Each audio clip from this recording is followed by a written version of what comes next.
Une campagne présidentielle américaine qui entre dans sa dernière ligne droite. Le scrutin, ce sera le 5 novembre prochain. Scrutin qui s'annonce toujours autant serré entre Kamala Harris et Donald Trump. Et pour en parler avec nous, Jérôme Viala-Godefroy, vous êtes docteur en civilisation américaine. Vous allez sortir dans quelques jours les mots de Trump aux éditions Dalloz. Merci d'être notre invité sur ce plateau. Et avec nous également Elisabeth Guedel, que vous connaissez bien. Elisabeth Guedel, correspondante de TV5 Monde aux États-Unis. Je viens vous voir tout de suite d'ailleurs, Elisabeth, puisque je le disais, ce mardi soir avait lieu le duel entre les candidats à la vice-présidence, le sénateur républicain de l'Ohio, James David Vance, d'un côté, et le gouverneur démocrate du Minnesota, Tim Walz, de l'autre. Bon, Elisabeth, ça a été un débat plutôt cordial entre les deux hommes. Oui, les commentateurs ici sont unanimes pour dire qu'on n'avait pas connu ce genre de débat aux États-Unis depuis très longtemps. C'est-à-dire que les deux candidats, même s'ils sont opposés sur quasiment tout dans leur programme, eh bien, sont restés très respectueux l'un envers l'autre. Très peu d'attaques personnelles. Ce sont plutôt vers les têtes de ticket que les critiques se sont portées envers Donald Trump et Kamala Harris. Alors, il y a eu quand même des moments de tension sur des sujets très particuliers comme l'immigration, toujours un sujet très vif dans cette campagne avec Tim Walz, le candidat démocrate, qui a accusé son rival républicain de déshumaniser les migrants et colporter des informations fausses, des fake news, en répétant notamment que les migrants haïtiens mangeaient des chats et des chiens, des animaux domestiques, dans une petite ville au nord du pays. C'est vraiment un sujet brûlant, une priorité dans cette campagne. Mais malgré tout, effectivement, ce débat était un petit peu unique depuis plusieurs années. Et les deux hommes ont également longuement débattu autour du changement climatique. Jérôme Viala-Godefroy, c'est un sujet important, notamment après l'ouragan Hélène. Il faut savoir que Donald Trump a fait de cette catastrophe climatique un argument électoral. Il dénonce la mauvaise gestion des démocrates.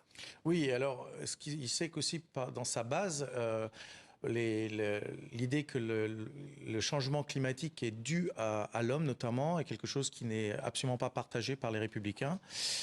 Et donc même face à des problèmes comme l'ouragan Hélène, qui a quand même, là on en est à 160 morts, il y a toujours cette idée que non, ça n'existe pas, et que surtout c'est un peu quelque chose pour nous empêcher finalement, cette idée du changement climatique dû à l'homme, c'est quelque chose pour nous empêcher d'avoir la croissance économique et de forer pour être indépendant au niveau de l'énergie. Que l'on comprenne bien, est-ce que ce débat il a un poids dans la campagne américaine et auprès des électeurs?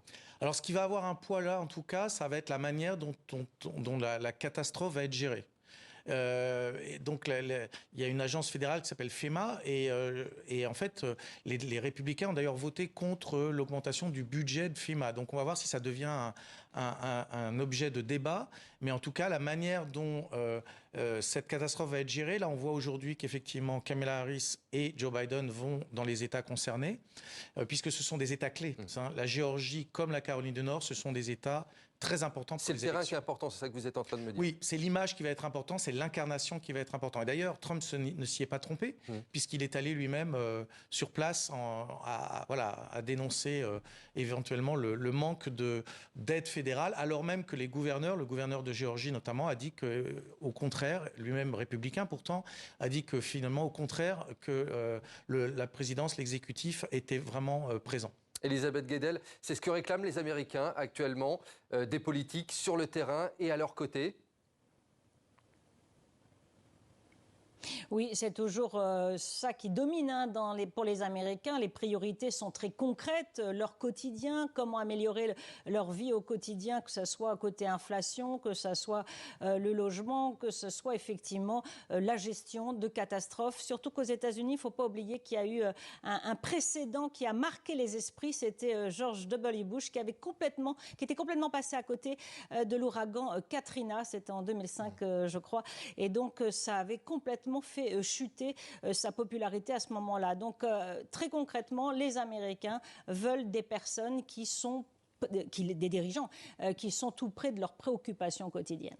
Et en parlant de préoccupations quotidiennes, actuellement, les États-Unis sont frappés par la grève des dockers. Jérôme Biela-Godefroy, ça va peser, cette grève des dockers, dans la présidentielle? Alors, s'il y a des impacts sur l'économie, ça peut effectivement poser un problème, d'autant que Joe Biden, lui, se retrouve à devoir gérer cette crise et il a refusé d'ailleurs de briser, entre guillemets, cette grève, puisqu'il veut vraiment le soutien et il se marque comme étant le soutien des syndicats.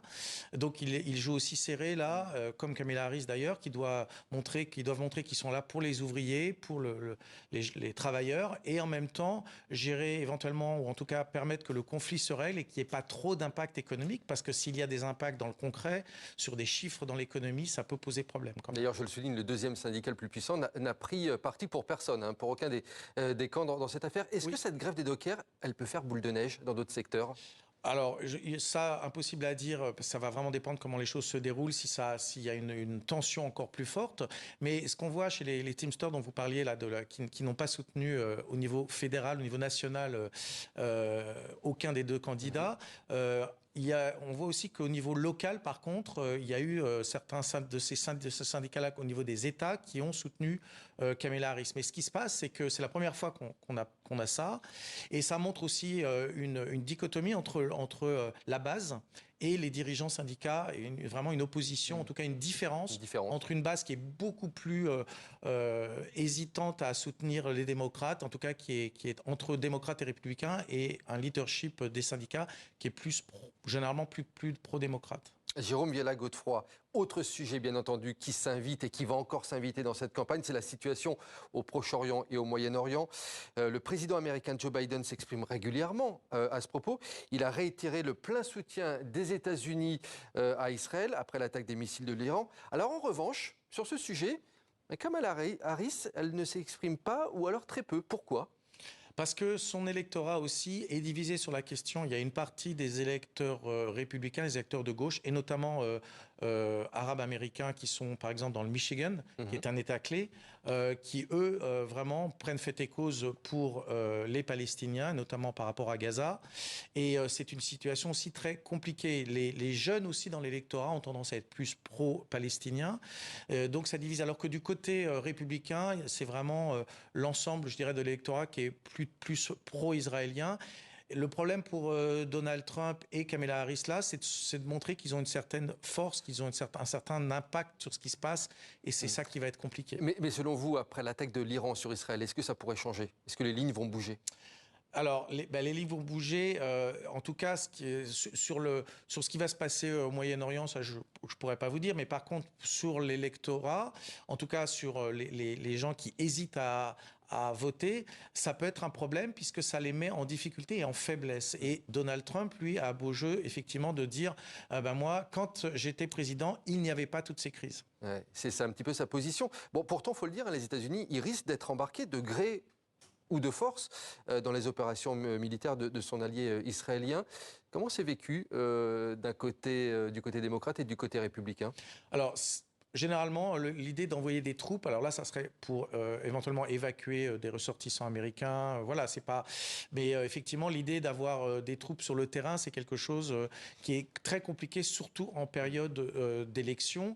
Et d'ailleurs, je pense que Netanyahou en est tout à fait conscient et que ce chaos, en tout cas éventuel, peut bénéficier à Donald Trump, surtout si effectivement on voit que Joe Biden n'arrive à rien. Il a promis un cessez-le-feu qui n'a pas eu lieu. C'est le statu quo. Il a demandé à Israël de ne pas bombarder le Liban, ça s'est quand même fait, et de ne pas envoyer des troupes, ça se fait quand même. Donc on voit aussi que là, c'est quand même quelque chose de très difficile pour les démocrates, qui peut les mettre en difficulté en partie.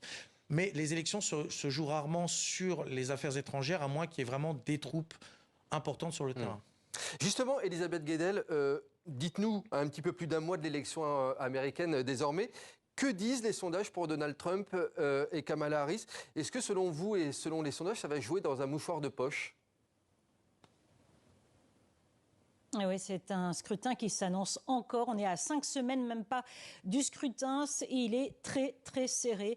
Ça se joue entre 1 et 3 points de différence entre les deux candidats. C'est-à-dire qu'on est complètement dans la marge d'erreur. Alors, Kamala Harris a bénéficié d'une lune de miel, si on peut dire, du fait de son arrivée tardive et surprise dans cette campagne. Mais maintenant, Donald Trump semble remonter. Vous le savez, ça va se jouer dans quelques États clés. Vous en avez parler et dans ces États, c'est vraiment très serré. Il n'y a pas de candidat qui ressort plutôt qu'un autre. Chaque camp, en tout cas, sait que chaque voix compte et donc ils vont continuer à sillonner le pays pour tenter de convaincre, surtout dans ces États clés, les Américains de voter pour l'un ou pour l'autre. Et Elisabeth, cette élection, elle passionne, j'imagine, les Américains ? Oui, il y a eu quand même un effet de curiosité avec ce rebondissement, plusieurs rebondissements, 2 tentatives d'assassinat, un candidat qui se retire au profit de sa vice-présidente. Donc il y a de la curiosité.